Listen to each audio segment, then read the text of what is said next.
কারণ মুমিন তার অন্তর্দৃষ্টি দ্বারা অনেক দূর দেখতে পায়। রাসূল করিম সাল্লাল্লাহু আলাইহি ওয়াসাল্লাম যখন সাহাবায়ে কেরামকে জিজ্ঞেস করলেন, আমি আমার উম্মার যে হালাত দেখতে পাচ্ছি, আমি আমার উম্মার যে অবস্থা দেখতে পাচ্ছি, তোমরা কি আমার উম্মার সেই হালাত বা অবস্থা দেখতে পাচ্ছ? রাসূল করিম সাল্লাল্লাহু আলাইহি ওয়াসাল্লাম বলেন, লা ইয়া রাসূলুল্লাহ, না আমরা কেমনে দেখব? আপনার কাছে সকালে ওহী আসে, বিকেলে ওহী আসে, রাত্রে ওহী আসে, সন্ধ্যায় ওহী আসে, আপনি যা দেখবেন আমাদের পক্ষে তা দেখা কশ্চিনকালেও সম্ভব না। আল্লাহ রাসূল সাল্লাল্লাহু আলাইহি ওয়াসাল্লাম বলেছেন, ইন্নী আরাল ফিতনা খিলালা বুয়ুতিকুম কাওয়াকিল কাতরি। আল্লাহ রাসূল সাল্লাল্লাহু আলাইহি ওয়াসাল্লাম বলেন, আমি দেখতে পাচ্ছি আমার উম্মার ঘরে ঘরে ঘরে ঘরে ঘরে ঘরে, আমার উম্মার প্রত্যেকটা সদস্যের ঘরে ঘরে ইন্নী আরাল ফিতনা, আমি ফিতনা দেখতে পাচ্ছি।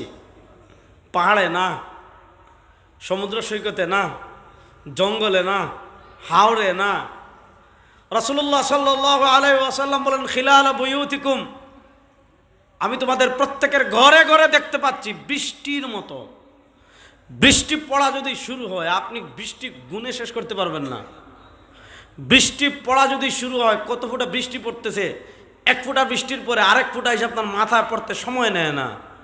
আল্লাহ রাসূল সাল্লাল্লাহু আলাইহি ওয়াসাল্লাম বলেছেন, আমি বৃষ্টির ফোঁটার মতো ফিতনা দেখতে পাচ্ছি, আমার উম্মার প্রত্যেকটা ঘরে ঘরে আসবে। অর্থাৎ বৃষ্টি যেমন ধারাবাহিকভাবে পড়ে, এই উম্মাহ তুফানের মতো এমন ফিতনার মোকাবেলা করবে যে একটা ফিতনা ধাক্কে পিছাইতে পারে না, আরেকটা আসবে, আরেকটা শুরুই করতে পারে না, আরেকটা চলে আসবে।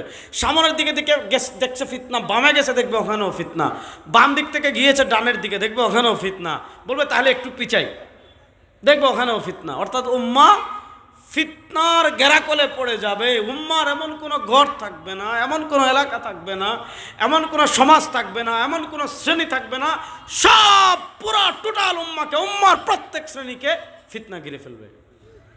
এই ফিতনাটা আমরা দেখতে পাচ্ছি গ্লোবালাইজেশনের কারণে। রাসূলুল্লাহ সাল্লাল্লাহু আলাইহি ওয়াসাল্লাম 1400 বছর আগে বলে গিয়েছেন, এখন পৃথিবীর প্রান্ত থেকে কোনো ফিতনা যদি, ইমান বিধ্বংসী কোনো ফিতনা ওঠে, মুহূর্তের ভিতর সারা দুনিয়ায় ছড়িয়ে যায়। কোনো ঘরও বাকি থাকে না, কোনো বাজারও বাকি থাকে না, কোনো এলাকাও বাকি থাকে না, কোনো দেশও বাকি থাকে না। এবার আসেন, আজকে আমি একটা ফিতনা নিয়ে শুধু কথা বলবো, যে ফিতনার নাম হলো সেকুলারিজম, যে ফিতনার নাম হলো ধর্মনিরপেক্ষতা। এটা এমন একটা বিষ, এই বিষে যে মুসলিম আক্রান্ত হবে, এই বিষে মুসলমানদের যেই যুবক আক্রান্ত হবে, শুনেন, ইসলামে আমলের চেয়ে বিশ্বাসের গুরুত্ব বেশি। আবার বলি, ইসলামে আমলের চেয়ে বিশ্বাসের গুরুত্ব বেশি। আপনি যদি শাহজালালের মাজারে গিয়ে সিজদা দেন, মনের আশা পূরণের জন্য শাহপুরানের মাজারের বট কাছে গিয়ে লাল সুতা বাঁধেন, মনের আশা পূরণের জন্য শাহপুরানের মাজারের গজার মাছরে মুড়ি করে খাওয়াইলেন,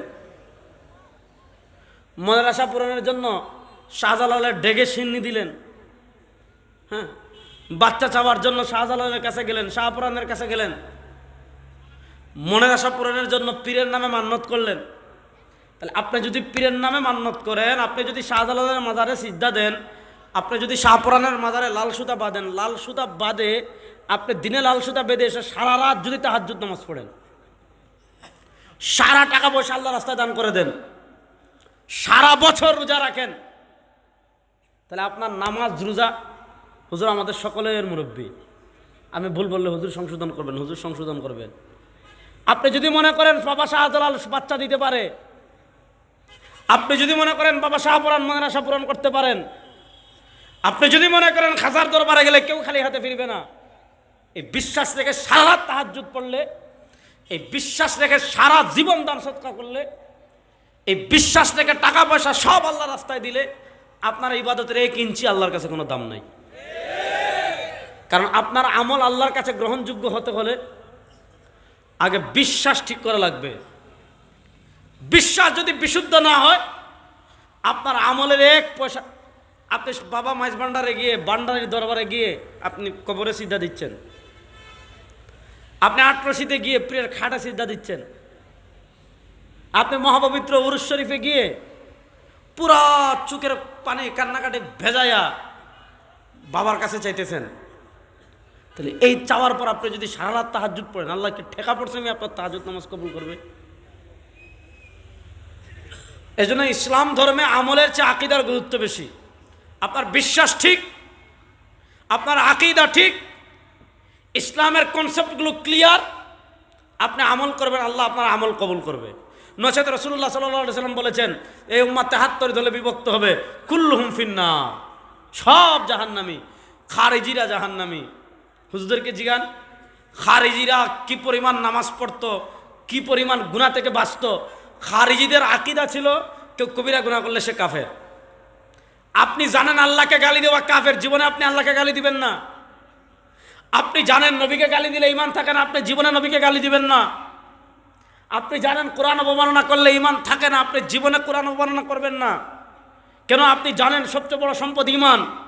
এবার খারিজিরা কত আমলদার, গুনাহ থেকে কি পরিমাণ বাঁচত, যে খারিজিদের বিশ্বাসী দিলে কবিরা গুনাহ করলে কাফের হয়ে যাবে, চিরস্থায়ী জাহান্নামী। তাহলে এবার বুঝেন তারা কবিরা গুনাহ থেকে কি পরিমাণ বাঁচত। কিন্তু এরপরে গুনাহ থেকে এত বাঁচার পরও, ইবাদত এত বেশি করার পরও সব খারিজি হলো জাহান্নামী। কেন? খালি ইবাদত করলে আপনি জান্নাতে যেতে পারবেন না। ইবাদত আল্লাহর কাছে কবুল হওয়ার জন্য আগে শর্ত হলো আপনি আপনার আকীদা বিশ্বাস আগে বিশুদ্ধ করতে হবে। আকীদা বিশ্বাস যদি বিশুদ্ধ না করেন, আপনি একদিকে ধর্মনিরপেক্ষতাকে ধারণ করবেন, একদিকে আপনি সমাজতন্ত্রকে ধারণ করবেন, একদিকে আপনি গণতন্ত্রকে ধারণ করবেন, একদিকে আপনি কমিউনিজমকে ধারণ করবেন, একদিকে আপনি মানুষের তন্ত্রমন্ত্রকে ধারণ করবেন, একদিকে আপনি ব্রিটিশের বিচার ব্যবস্থাকে ধারণ করবেন, একদিকে আপনি মানব রচিত সংবিধানকে ধারণ করবেন, একদিকে আল্লাহর কোরআনের বিপরীত আইনকে ধারণ করবেন, আর একদিকে মসজিদে নামাজ পড়বেন। রব্বিকে আবার কসম করে বলি, আপনার নামাজের কোনো দাম আল্লাহর কাছে না।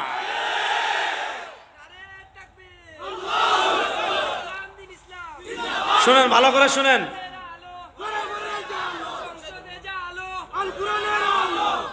দাঁড়ান, বিসমিল্লাহ। দাঁড়াই বলেন আবার বিসমিল্লাহ দেন। আরে ভাই কে না হাত দেন, আর জুড়ে বলেন, হাত নাড়াই মেয়ের যুবকের মত।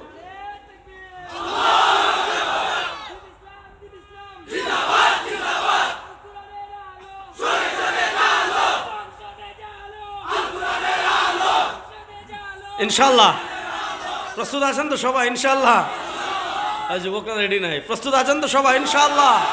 সারা পৃথিবীতে ইসলামের বিজয়ের পতাকা উড্ডীন হওয়া শুরু হয়েছে ইনশাল্লাহ।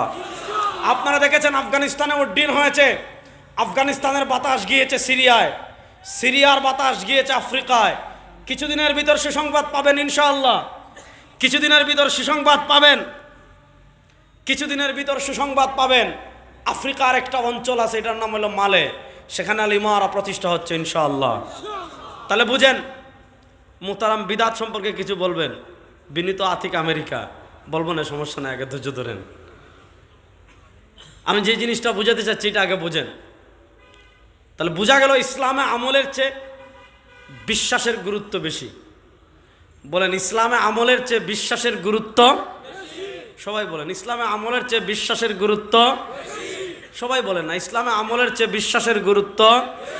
তাহলে এই বিশ্বাসের জায়গায় চিড় দোলানোর জন্য ইসলামের বিপরীত সবচেয়ে বড় যে কয়েকটা ষড়যন্ত্র আছে পুরো পৃথিবীব্যাপী, যেই ষড়যন্ত্র সম্পর্কে মুসলমান তারুণ্য অনেক বেখবর, তার ভিতর একটা হলো সেকুলারিজম, ধর্মনিরপেক্ষতা।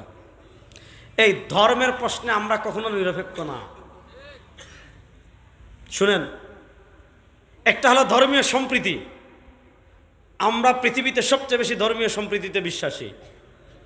ইসলামের চেয়ে ধর্মীয় সম্প্রীতি পৃথিবীর কোনো ধর্ম জীবনেও শেখাতে পারে নাই। ইসলাম কতটুকু ধর্মীয় সম্প্রীতিতে বিশ্বাসী, এটার সবচেয়ে বড় প্রমাণ বাংলাদেশ। বাংলাদেশে মানুষ, সংখ্যাগরিষ্ঠ মানুষ মুসলিম, আর আমাদের বাংলাদেশের সাথে দুটা রাষ্ট্রের সীমানা আছে, একটা হলো দাদারা, আর একটা হলো আপনার টেকনাফে গেলে দেখবেন মায়ানমার। ভারতের সংখ্যাগরিষ্ঠ হলো হিন্দু, আর মায়ানমারের সংখ্যাগরিষ্ঠ হলো বৌদ্ধ। বাংলাদেশে মুসলমান সংখ্যাগরিষ্ঠ, হিন্দুরা সংখ্যায় কম। বাংলাদেশের হিন্দুরা মায়ের কুলে যেমন সন্তান নিরাপদ, বাংলাদেশের হিন্দুরা মুসলমানদের কাছে তার চেয়ে বেশি নিরাপদ। আর আমাদের পার্শ্ববর্তী যারা আমাদেরকে মানবতা শিখাতে চান, যারা আমাদেরকে সম্প্রীতি শিখাতে চান, যারা আমাদেরকে শান্তির ফেরি করে বেড়ান, আমি গত বছর ঢাকায় আমার বক্তৃতায় বলেছিলাম, পৃথিবীতে আমেরিকা, ভারত, রাশিয়া যারা শান্তির ফেরি করে বেড়ায়, এরাই পৃথিবীর মোস্ট ওয়ান্টেড টেররিস্ট, এরাই পৃথিবীর সবচেয়ে বড় সন্ত্রাসী রাষ্ট্র। তারা নিজেদের স্বার্থের জন্য আফগানিস্তানে বোমা মেরেছিল, তারা নিজেদের স্বার্থের জন্য ইরাককে তামাতামা করে দিয়েছিল, তারা নিজেদের স্বার্থের জন্য কিছুদিন আগে ভেনেজুয়েলার প্রেসিডেন্টকে ধরে নিয়ে গিয়েছে। সুতরাং যারা নিজেদের স্বার্থের জন্য লক্ষ লক্ষ মানুষকে হত্যা করতে পারে, ওই শয়তানদের থেকে সম্প্রীতির সবক আমাদের শিখতে হবে না, ওই শয়তানদের থেকে শান্তির সবক আমাদের শিখতে হবে না। আমাদেরকে শান্তির সবক দিয়েছেন আল্লাহ এবং তার রাসূল। বলেন, আমাদেরকে শান্তির সবক দিয়েছেন আল্লাহ এবং তার, সবাই বলেন, আমাদেরকে শান্তির সবক দিয়েছেন আল্লাহ এবং তার রাসূল। এবার আসেন সাম্প্রদায়িক সম্প্রীতি। আপনি ভারতে দেখেন মুসলমানদেরকে, এই নরেন্দ্র কসাই, গুজরাটের কসাই নরেন্দ্র মোদী, তার হাতে মুসলমানদের রক্তের দাগ আছে না নাই? জুড়ে নানামতি বই রইলা দেখি না, নিজের মানুষ দেখে বড় অবহেলা করলা নাকি? যে আমরা সিলেটি মানুষের একটা মা, এই দেখো আমরা সিলেটি ভাষায় একটা কথা আছে যে বাড়ির গরুয়ে বাড়ির ঘাস খায় না, ওলা নাকি তা? তাহলে বলেন, এই গুজরাটের কসাই নরেন্দ্র মোদীর হাতে মুসলমানদের রক্ত আছে না নাই? আপনারা দেখেছেন গুজরাটে মুসলমানদেরকে অন্যায়ভাবে হত্যা করা হয়, কাশ্মীরে মুসলমানদেরকে হত্যা করা হয়, আসামে মুসলমানদেরকে হত্যা করা হয়, মাদ্রাজে মুসলমানদেরকে হত্যা করা হয়, চেন্নাইয়ে মুসলমানদেরকে হত্যা করা হয়, পাঞ্জাবে মুসলমানদেরকে হত্যা করা হয়, দিল্লিতে মুসলমানদেরকে হত্যা করা হয়। যারা নিজেদের দেশের সংখ্যালঘু মুসলমানদেরকে নিরাপত্তা দিতে পারে না, বাংলাদেশ নিয়ে কোনো কথা বলার অধিকার তাদের নাই। এই বাংলাদেশ 92% মুসলমানের দেশ। আগামীর বাংলাদেশ কেমনে চলবে বাংলাদেশের মুসলমান নির্ধারণ করবে। ভারতের আঙ্গুলের ইশারায় দিল্লির আধিপত্যের এই বাংলাদেশ আর চলবে না। আমরা না খেয়ে থাকবো, দিল্লির দালালি বাংলাদেশে বরদাস্ত করব না। আমরা পুরাতন পোশাক পরে থাকবো, ভারতের ছায়া বাংলাদেশে আর দেখতে চাই না। দিল্লির আধিপত্যবাদকে পরাজিত করার জন্য প্রস্তুত আছেন তো সবাই? এই বাংলাদেশে ভারত যদি এক উসমান হাদিকে শহীদ করে, দিল্লির আধিপত্যবাদকে পরাজিত করার জন্য গড়ে গড়ে লক্ষ উসমান হাদি তৈরি হয়ে যাবে।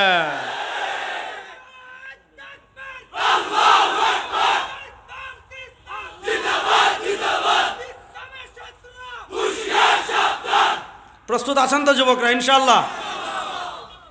তাহলে একটা হলো ধর্মীয় সম্প্রীতি। ধর্মীয় সম্প্রীতি আমরা সবসময় বিশ্বাস করি। এটার সবচেয়ে বড় প্রমাণ হলো আমাদের আপা যখন গেলেন, আপারা চিনছেন নি? ওরে আল্লাহ, এগুলো খুব ভালো করে চিনেন না? আমাদের আপা যখন গেলেন, আল্লাহ ওনার ওপারে ভালো রাখুক, এপারে আসার আর সাহস করেন না। আমাদের শরীরে যতদিন রক্ত আছে আপনি এই পারে আসতে পারবেন না। ইনশাল্লাহ বলেন যুবকরা, জুড়ে বলো ইনশাল্লাহ। আপা যখন গেলেন, আপা গেলেন 5 তারিখ। 8 তারিখ পর্যন্ত বাংলাদেশে গভর্নমেন্ট ছিল না, সরকার ছিল না। এই 3 দিন বাংলাদেশে কোনো প্রশাসন নাই। তখন বাংলাদেশের মুসলমানরা দেখেছে যে যে কেউ মন্দিরে আক্রমণ করে বাংলাদেশের সাম্প্রদায়িক দাঙ্গা লাগাই দিতে পারে। পৃথিবী সাক্ষী, বাংলাদেশের মুসলমানরা মন্দির পাহারা দিয়েছে। সুতরাং সাম্প্রদায়িক সম্প্রীতি কেমনে রক্ষা করতে হবে? আমরা ভারতকে বলবো, নিজের দেশ নিজের ঘরের মুসলমানদেরকে রক্ষা করেন, বাংলাদেশ নিয়ে টেনশন করার কোনো দরকার আপনাদের নাই।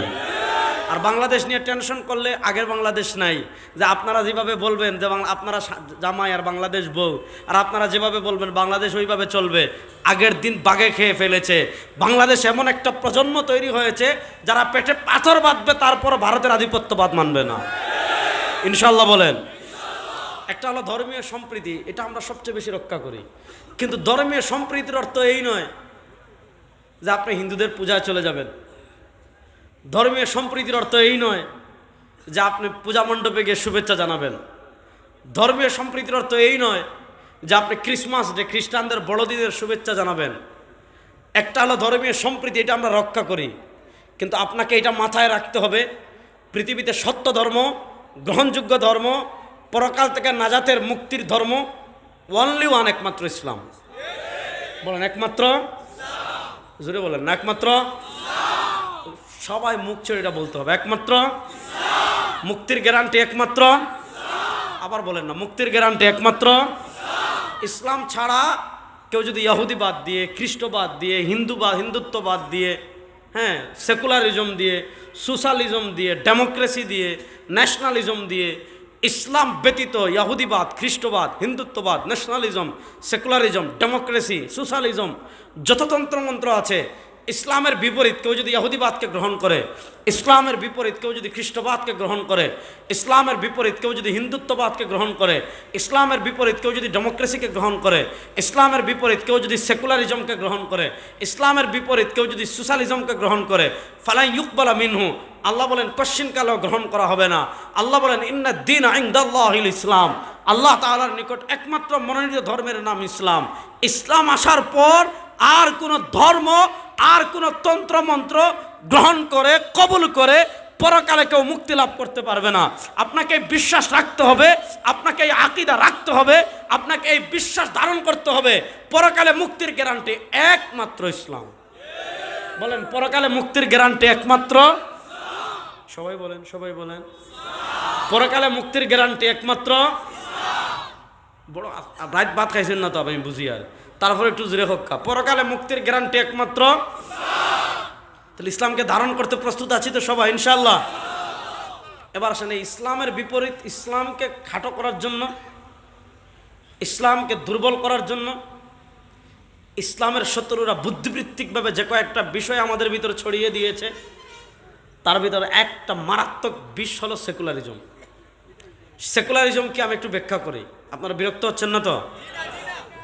আমাদের উপমহাদেশের কিংবদন্তি আলেম ছিলেন, অনেক বড় দার্শনিক, তিনি কত বড় আলেম, এবং এই মাটিকে তিনি কি পরিমাণ ধারণ করেছেন, এবং এই মাটির মানুষের মৌলিক সমস্যাগুলোকে তিনি কি পরিমাণ ধারণ করেছেন, এবং কত সহজ সরল ভাষায় সেগুলোর সমাধান দিয়ে গিয়েছেন, এগুলো তার বই না পড়লে আপনারা বুঝবেন না। তিনি হলেন হাকিম